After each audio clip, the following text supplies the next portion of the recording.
I received a lot of comments about Fergus and his connection to the Comte Saint Germain, so let's talk about it. As always, I am a book reader, so if you are looking to avoid spoilers for the show and the books, please do keep on scrolling.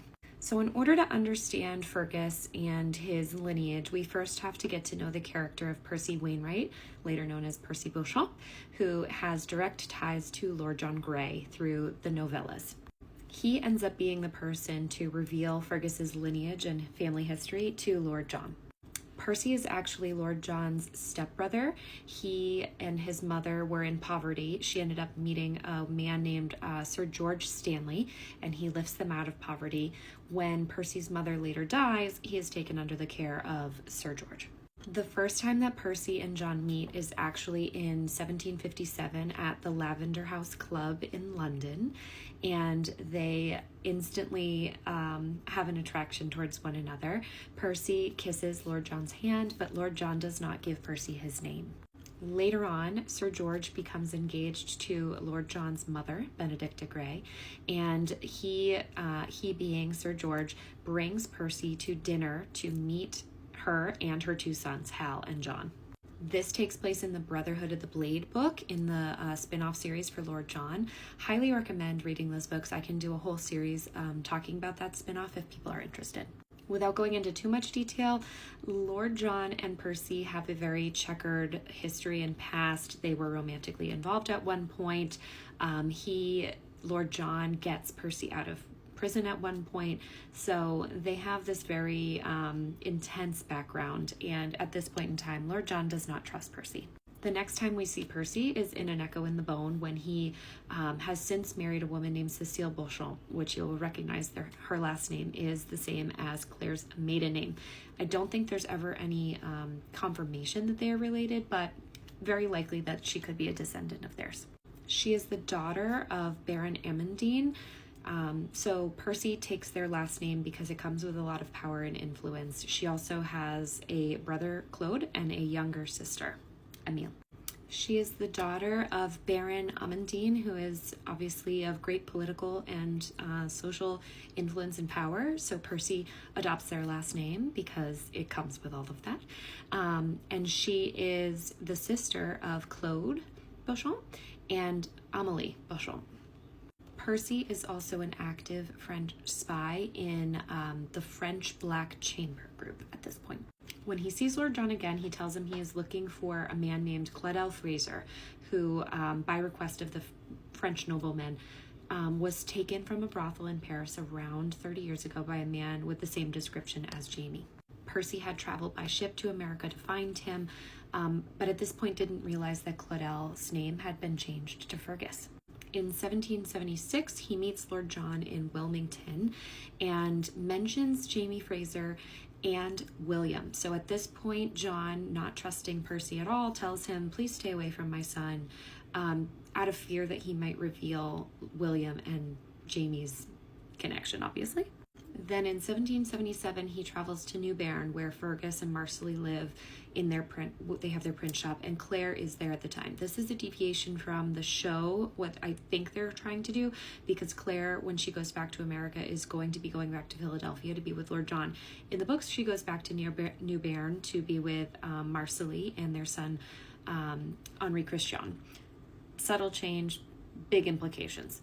While there, Percy approaches Claire and says he's looking for Claudel, and he starts asking her questions about Jamie, his whereabouts. He wants to talk to Jamie so that he can get more information about Claudel. Jamie is not there, so Claire kind of feigns innocence and says to Percy that she will inform Jamie when she speaks to him again. Now I'm going to include some snippets from the book here. This is in July of 1777. Percy goes to Philadelphia and meets with Lord John again. And at this point, he knows that Fergus's name is Fergus, and he confronts him and tells him about his lineage and his parentage.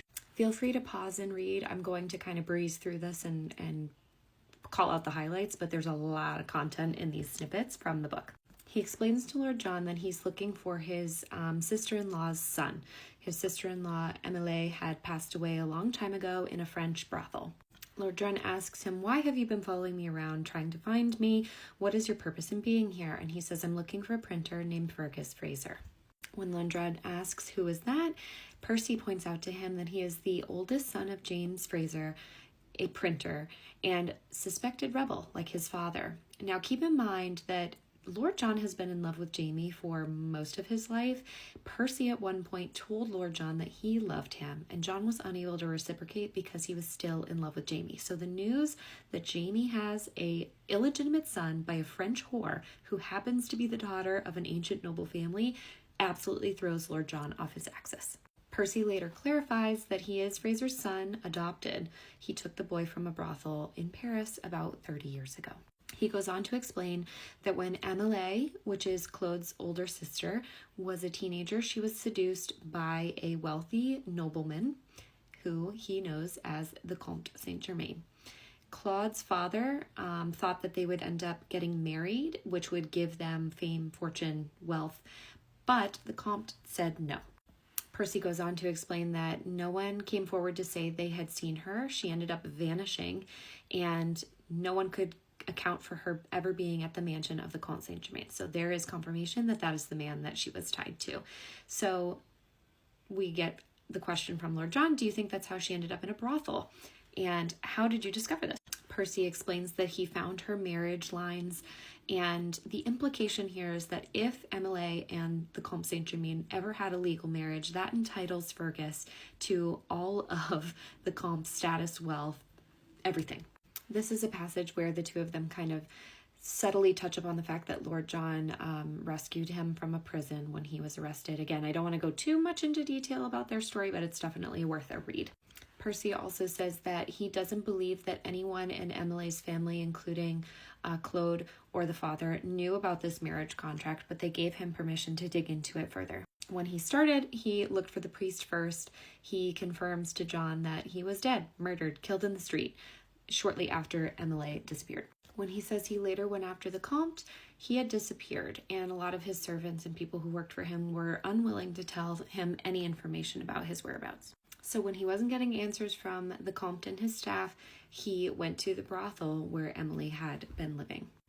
Eventually, the woman who worked there, revealed that she had been there. A few months after her arrival, she delivered a son. She survived the birth, but died a year later from a plague of influenza. And the difficulty he had finding any information out about this son kind of leans into the idea that they are covering up his parentage. Lord John tells him, your secret is safe with me, and Percy leaves. He later sits down towards the end of the day and writes for the first time in 2 years to Jamie and Claire to let them know that someone is looking for Fergus. At this point in the story, Fergus still does not know his true parentage.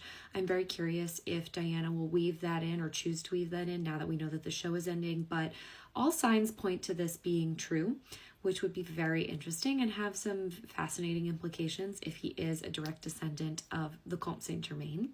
I also think the Percy character might make an appearance in some way because Lord John's story is so much more rich and deeper than the show is implying if you've read his novellas.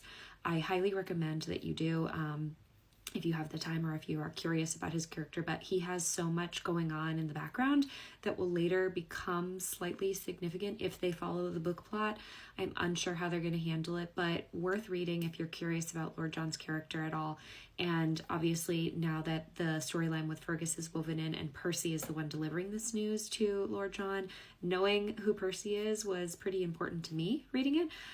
Not pivotal, you can get away with not knowing it, but hopefully a video like this will give you a little more background. So if you don't want to read the books, you at least know what's going on.